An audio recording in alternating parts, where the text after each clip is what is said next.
Bonjour à tous. Dans cette vidéo, je donne la correction d'un exercice sur la matrice d'une application linéaire et on va voir la notion de matrice semblable et précisément on va donc étudier ce qu'on appelle les matrices de passage. Et donc ceci, ça sera au niveau de la question 5. Pour l'énoncé, soit B formé par les vecteurs E1, 1, 0, 0, E2, 0, 1, 0 et E3, 0, 0, 1. Donc ça, c'est la base canonique de R au cube. Et F, l'endomorphisme de R au cube dans la matrice, dans la base B, elle est donnée par M. Donc ça sera la matrice de F dans la base B. Elle est formée par 4, 0, moins 2 dans la première colonne, 0, 4, moins 2 dans la deuxième colonne, moins 1, 4 dans la troisième colonne. Donc cette matrice-là s'appelle la matrice canoniquement associée à F. Donc on dit que cette matrice, c'est la matrice canoniquement associée à F parce que c'est la matrice de F dans la base canonique. Pour chaque réel lambda, on pose E lambda, c'est l'ensemble des vecteurs V, c'est-à-dire des triplets x, y, z dans R au cube, tel que f de V égale lambda V. La première question, petit a, montrer que E lambda est un sous-espace vectoriel de R au cube. Voilà, donc ça c'est la première question. On veut montrer qu'il s'agit bien d'un sous-espace vectoriel, l'ensemble E lambda. Allez, on commence. Voilà, donc ça c'est l'énoncé de l'exercice. On va montrer que E lambda est un sous-espace vectoriel. Donc je rappelle, c'est quoi le E lambda en fait? Donc le E lambda, c'est l'ensemble des vecteurs V dans R au cube, c'est-à-dire l'ensemble de triplets tels que f de V égale lambda V. Donc ça c'est donné dans l'énoncé. Mais ça c'est quoi en fait? Ça c'est l'ensemble des vecteurs V dans R au cube tels que f de V moins lambda V égale à 0. Donc bien sûr lorsqu'on dit 0, c'est-à-dire 0 de R au cube. D'accord? Et donc ça c'est quoi? Ça c'est l'ensemble des V dans R au cube tel que... Donc maintenant lorsqu'on dit f de V moins lambda V, ça c'est quoi en fait? Ça c'est le f moins lambda l'identité, c'est-à-dire l'application identique de R au cube, appliquée à V. Et ceci donne 0. Donc lorsqu'on écrit f moins lambda l'identité appliquée à V, ça va donner f appliqué à V moins lambda l'identité appliquée à V. Mais l'identité appliquée à V, ça va donner V. Donc on va trouver f moins lambda l'identité appliquée à V égale à 0. Et ça, c'est l'ensemble des vecteurs V dans R au cube tel que le vecteur V, elle est dans le noyau. Elle est dans le cœur de f moins lambda l'identité. Donc je rappelle que lorsqu'on dit f de x égale à 0, c'est-à-dire x elle est dans le noyau de f. Donc ici on a l'application f moins lambda l'identité appliquée à v égale à 0. C'est-à-dire v elle est dans le noyau. Et donc nous sommes en train de chercher les vecteurs v tels que v il est dans le noyau. C'est-à-dire ça c'est le noyau. Donc ça c'est le cœur de f moins lambda l'identité. Voilà. Et vous connaissez que le noyau est un sous-espace vectoriel dans le cas général.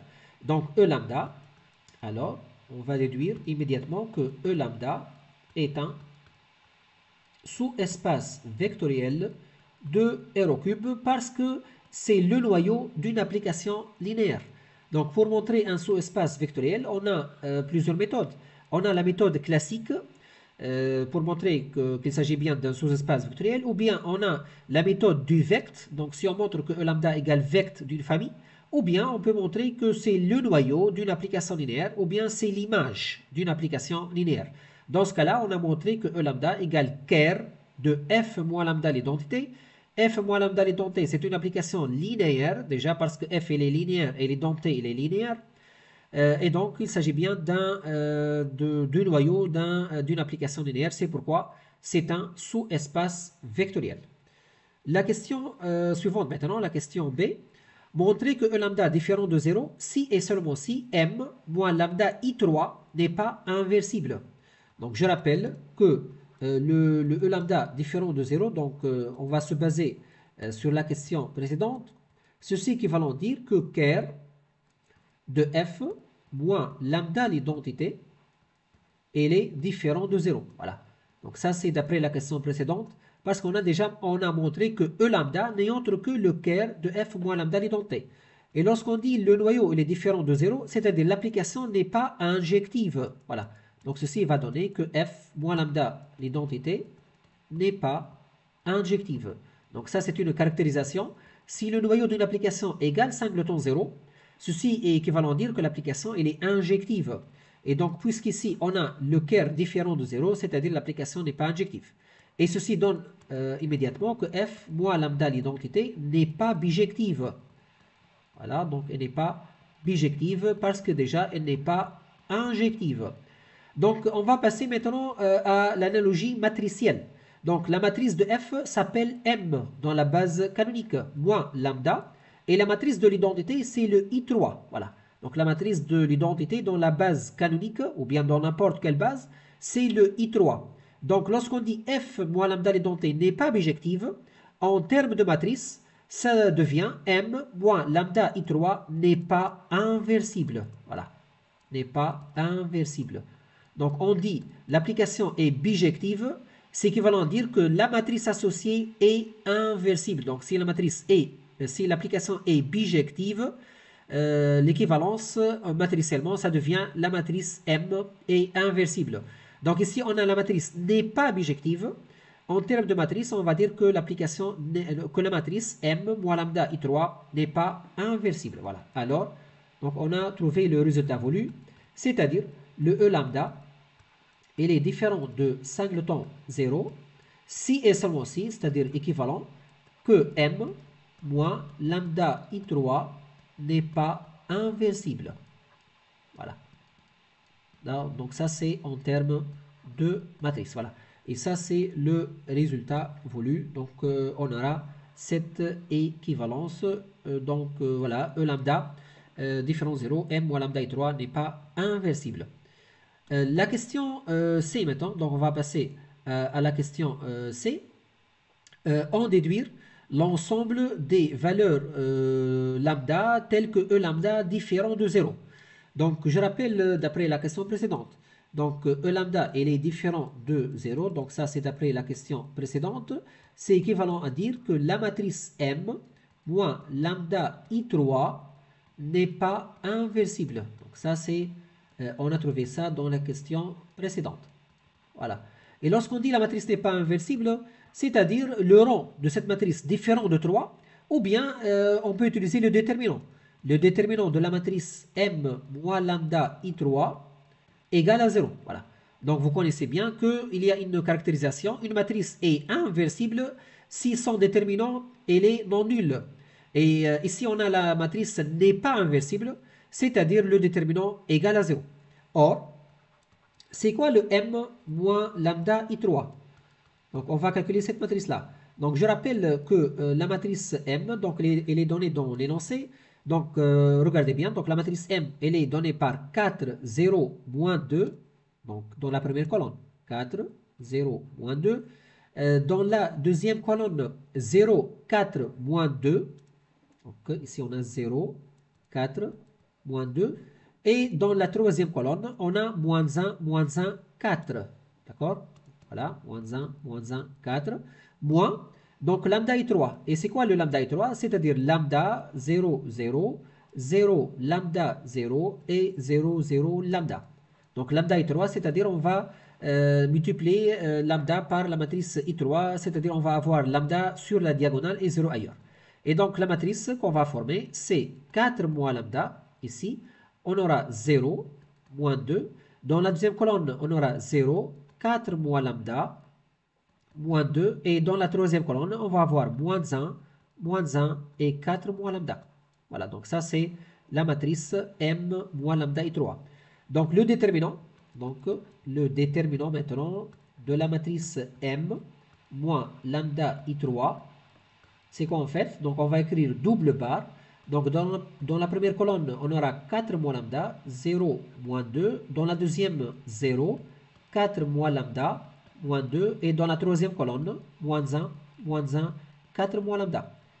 Et pour calculer ce déterminant-là, on a trois méthodes. Ou bien on a la règle de Sarus, ou bien la méthode du triangle, ou bien la méthode du développement. Et vous pouvez donc regarder mes vidéos précédentes sur les déterminants donc pour savoir Comment on calcule le déterminant par ces trois méthodes, la règle de Salis, ou bien la méthode du triangle, ou bien la méthode du développement.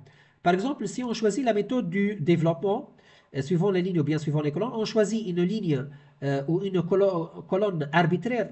Par exemple, je vais choisir ici la première ligne. Donc ici, qu'est-ce qu'on a dans la première ligne? On a le coefficient 4 moins lambda. Donc ici, on va faire sortir ce coefficient-là, le 4 moins lambda, avec un signe plus, parce qu'elle est située dans la ligne 1, colonne 1. Et la somme de la ligne et la colonne, c'est un nombre pair. Donc ici, on va rayer la ligne et la colonne passant par 4 moins lambda. Donc ce qui va rester, c'est un déterminant d'ordre 2 donné par 4 moins lambda, moins 2, moins 1, 4 moins lambda. Ensuite, on va passer au coefficient suivant, c'est le moins 1. Donc déjà, le 0, ça ne va rien ajouter au calcul. Donc, et le moins 1, ça va sortir avec un signe plus. Voilà, donc on a plus, moins 1. Donc le moins 1, il est situé dans la ligne 1 et la colonne 3. Et la somme, c'est 4. Donc on va rayer la ligne et la colonne passant par moins 1. Et ça va rester le déterminant 0, moins 2, 4 moins lambda et moins 2. Voilà. Maintenant, pour le premier déterminant d'ordre 2. Donc, ce déterminant-là, c'est quoi en fait? C'est le 4 moins lambda fois 4 moins lambda, c'est-à-dire 4 moins lambda carré, moins 2 fois moins 1, c'est-à-dire moins 2. Et pour ce déterminant-là, donc on va avoir 0 fois moins 2, c'est-à-dire 0, moins 2 fois 4 moins lambda, c'est-à-dire on va avoir 2 fois 4 moins lambda. Voilà. Et donc, le calcul, ça va donner 4 moins lambda fois, donc le premier déterminant, c'est le 4 moins lambda au carré moins 2, moins 2 fois 4 moins lambda. Voilà. Et donc, vous pouvez remarquer qu'on peut faire sortir le 4 moins lambda en facteur. Donc, facteur de 4 moins lambda au carré moins 2 moins 2. D'accord? Donc, ça, c'est en faisant sortir le 4 moins lambda en facteur. Donc, ceci donne 4 moins lambda fois 4 moins lambda au carré moins 4. D'accord? Maintenant, on calcule ça. Donc, ceci, ça va donner 4 moins lambda fois 16 moins 8 lambda plus lambda carré moins 4. C'est-à-dire, on va trouver 4 moins lambda fois lambda carré moins 8 lambda plus 12. Et la factorisation de lambda carré moins 8 lambda plus 12, c'est assez en fait, c'est le lambda moins 2 fois lambda moins 6. Donc ça c'est facile à avoir, donc on peut calculer le discriminant, donc on va avoir, les racines sont 2 et 6. Et donc ceci ça va donner 4 moins lambda fois lambda moins 2 fois lambda moins 6. Maintenant on va revenir à notre question, c'est quoi notre question en fait?